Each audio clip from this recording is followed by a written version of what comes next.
बिस्मिल्लाहिर्रहमानिर्रहीम। अब फॉर्मली मैं लेक्चर स्टार्ट करने वाला हूँ। ये करके क्वेश्चंस जो है इसके बाद फिर मैं आपसे लूँगा, ठीक है? सेम लिंक है, क्लास ख़त्म होगी, अब अज़ान शुरू होगी, मैं रुक गया था, मैं कभी नहीं हुई। सेम लिंक है, क्लास ख़त्म होगी, दोबारा से सेम लिंक पे आप जॉइन करेंगे, ठीक है? तो बिस्मिल्लाह करते हैं जी, स्क्रीन शेयर कर लेते हैं और ये है जी हमारी एक स्क्रीन जिसको हम यूज़ कर रहे हैं। तो स्लाइड होपफुली आप देख पा रहे हो, बल्कि मैं सिर्फ स्लाइड शेयर करता हूँ। ये तो मैंने फुल स्क्रीन शेयर कर दी थी ना, क्योंकि ये फिर से क्लियर नज़र आएगी। जी, आप लोग स्लाइड देख पा रहे हैं बच्चों? Yes sir. Thank you. अच्छा, अच्छा इससे रिलेटेड लैब्स भी हैं, वो भी मैं आपको कहूँगा करने के लिए, ठीक है? तो अब का जो चैप्टर है वो है कि अपने डेटा और प्राइवेसी को किस तरह से प्रोटेक्ट करना है। देखें, हम जो सब्जेक्ट पढ़ रहे हैं उसका नाम है इन्फॉर्मेशन सिक्योरिटी। इन्फॉर्मेशन जो अभी तक हम पढ़ के आए हैं वो क्या है? On the basis of data. अगर डेटा ही कोई ले जाता है तो इन्फॉर्मेशन तो सिक्योर नहीं होगी। मैं इस तनाजुर में इसको पढ़ा रहा हूँ, ठीक है? तो बहरहाल हमारे पास ये कुछ टॉपिक्स हैं, इसमें जो लैब्स अवेलेबल हैं वो है स्ट्रॉन्ग पासवर्ड क्रिएट करना, बैकअप क्रिएट करना, हु ओन्स योर डेटा और डिस्कवरी और ऑफ योर ऑनलाइन बिहेवियर के वाले से लैब्स नहीं, बेसिकली क्वेश्चनर है, ठीक है? लैब वो पिछली वाली थी, ये क्वेश्चनर है। बैकअप वाली थोड़ी-सी लैब है। पहले वाली और दूसरे वाली आप लैब कह सकते हैं, बाकी जो है वो क्वेश्चनर है या पेपर टाइप क्वेश्चंस है। तो हमारे पास इस चैप्टर में यहाँ से हमारा लेक्चर स्टार्ट होता है, ठीक है? यहाँ से, स्लाइड नंबर 11 से। तो बाकी तो वो सिर्फ़ वही बातें बार-बार की गई हैं। Protecting your data. नाउ आपके पास हम अज़्यूम करते हैं कि the data resides on your computer, your mobile, your laptop, your tablet, your wristwatch, ठीक है? मतलब डेस्कटॉप पीसी, इनमें डेटा पड़ा हुआ, या आपका फ्रिज है, फ्रिज क्योंकि आईओटी की बात हो रही है तो वो भी डिवाइसेस हैं जिसमें वो डेटा पड़ा हुआ है। अब अगर आप उसको बचाना चाहते हैं तो वो तो बात एक है जी, एक फिजिकल सिक्योरिटी है, तो फिजिकली आप उसको किसी को ना आने दें, ठीक है? यूज एंड पासवर्ड्स यूज करें, ठीक है? तो पहला पॉइंट यहाँ पे क्या रखा हुआ है, क्योंकि नेटवर्क से कनेक्टेड है तो हम नेटवर्क के हवाले से बात कर रहे हैं। तो कीप योर फायरवॉल ऑन। अब होता ये है, हमें आदत है, क्योंकि मैंने कहा था जी systems are not compromised, people are.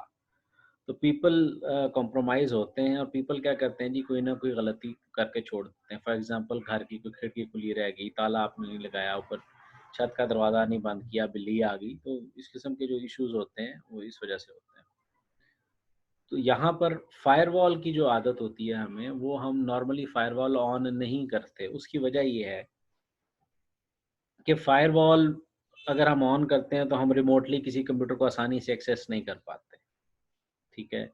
मतलब एक आईपीसी में कंप्यूटर पड़ा हुआ है और एक मेरे ऑफ़िस में पड़ा हुआ है, तो मैं आईपीसी में बैठा हूँ और मैं आईपीसी से अपने ऑफ़िस के कंप्यूटर को यूज़ करता हूँ, तो मैं ही वहाँ पे अपने कंप्यूटर के ऊपर फ़ायरवॉल ऑन नहीं करता, उसको ऑफ़ कर देता हूँ, यार क्या करना, छोड़ो।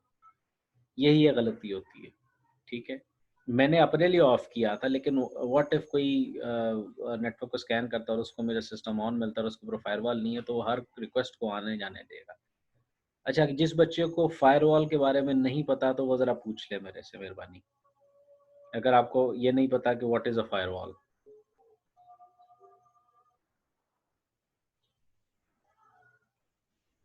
जी, कोई है सवाल तो पूछिएगा। Rays hand. जी, तैयबा पूछें बेटे। आपका क्वेश्चन नहीं आया ना, या देखें, रेज़ हैंड करने का मतलब ये नहीं है कि आपका क्वेश्चन है, क्या क्वेश्चन है?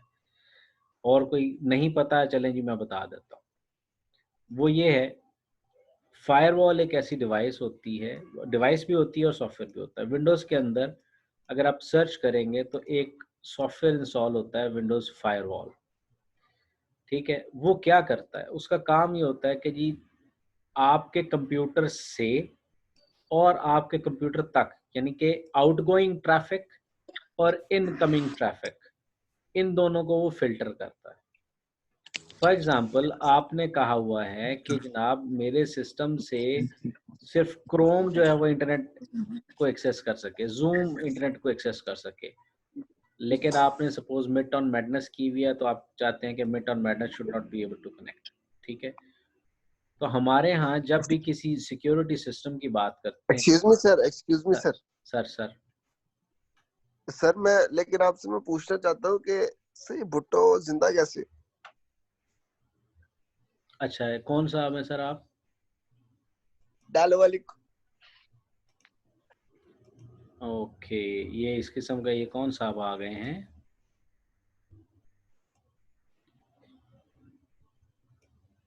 अच्छा, हमारी क्लास में भी एक बेवकूफ़ आ गया था। चलें जी, कोई बात नहीं। अच्छा जी, अब यहाँ पर ये बात हो रही है, देखें ना जी, अब एक चीज़ का ये लोग मजाक उड़ाते हैं, ठीक है।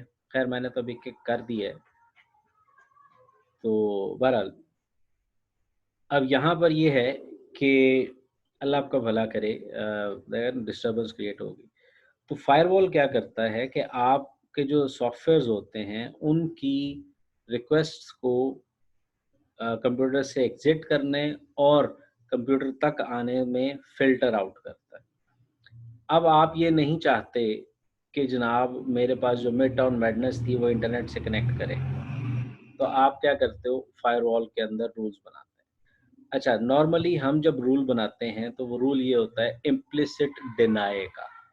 इम्प्लिसिट डिनाई क्या होता है कि जितने भी जो सिस्टम्स हैं उसमें क्या कहते हैं, आप सिर्फ चीज़ों को अलाउ करते हैं, मतलब तमाम चीज़ें बंद हैं, ये चीज़ें अलाउड हैं। ठीक है, ऐसी चीज़ को हम कहते हैं इम्प्लिसिट डिनाई। समझ आ गई कि तमाम चीज़ें ऑफ हैं और फिर जिसको ऑन करना है उसको ऑन करवा देते हैं। तो ये चीज़ होती है इम्प्लिसिट डिनाई। हर एक को अलाउ नहीं किया जाता, या इसको बंद कर दे, इसको बंद कर दे, नहीं करते हम कहते हैं नहीं सब बंद है, ये 5 चीज़ें ऑन है, ये 6 चीज़ें ऑन है। तो वो सिर्फ वो 6 चीज़ें अलाउड होती हैं, बाकी इसके अलावा जो कुछ भी आएगा वो बंद होगा। तो फायरवॉल के अंदर जो है ना रूल बनते हैं बच्चे। जब फायरवॉल के अंदर जब रूल बनते हैं तो वो क्या होता है, उससे क्या होता है? उससे ये होता है कि आपकी ट्रैफ़िक प्रोटेक्ट होती है, ठीक है? आपका सिस्टम प्रोटेक्ट होता है। मतलब जैसे ये एक साहब आ गए थे, मैंने अभी चूँकि आप लोगों को अलाउ किया हुआ था यूएमटी की आईडी के अलावा, तो ये साहब आ गए, इनके पास डेफ़िनेटली आप ही के पास से किसी से लिंक पहुँचा है, ठीक है? ये चूँकि मैंने सीआर को भेजा था, तो अब सीआर ने आगे जिस-जिसको भेजा है लिंक, वो बाकी लोगों को तक शेयर हुआ है और उनमें से कोई एक साहब आए हैं, वो किसी दोस्त के साथ शेयर किया है, वो दोस्तों से होते-होते आया है। तो ये डेफ़िनेटली आप में से किसी का दोस्त है। अच्छा, अब ये है कि जो चीज़ यहाँ पे हो रही है फायरवॉल ऑन, हम लोग क्या करते हैं जी, फायरवॉल ऑन नहीं करते, ऑफ कर देते हैं। क्यों? क्योंकि जैसे मैंने अभी आपको कहा कि जी सब कुछ डिनाइड है, ये 5 चीज़ें ऑन है। अब वो 5 चीज़ों के या तो आपको एक्सिट ढूँढ के उसका बताना पड़ता है कि जी इसको अलाउ करो, ठीक है? या पोर्ट नंबर अलाउ करने पड़ता है, तो वो काम ज़रा थोड़ा-सा ना हेक्टिक सा हो जाता है।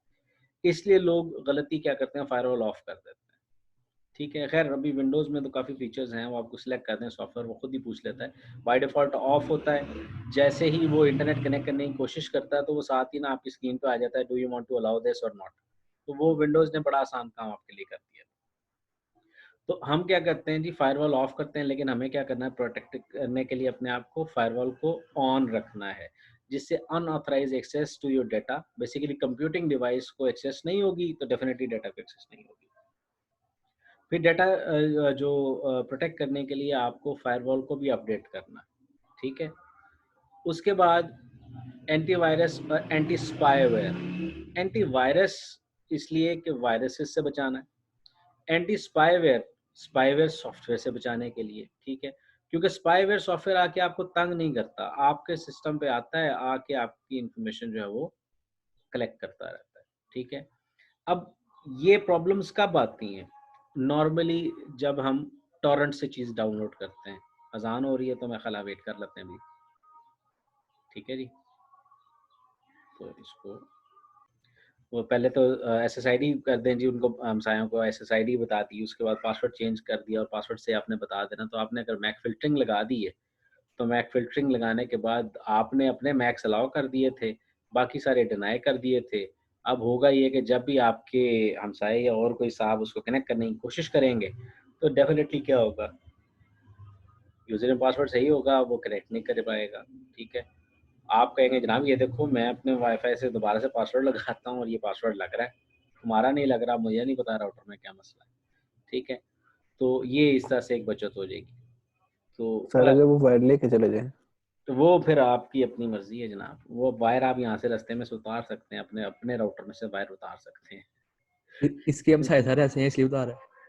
ठीक है, वायर वायर आप उतार सकते हैं, लेकिन वो वायर आप किसी और राउटर में लगा सकते हैं ताकि उनको लगेगा कि इंटरनेट की तार लगी हुई है, इंटरनेट नहीं चल रहा।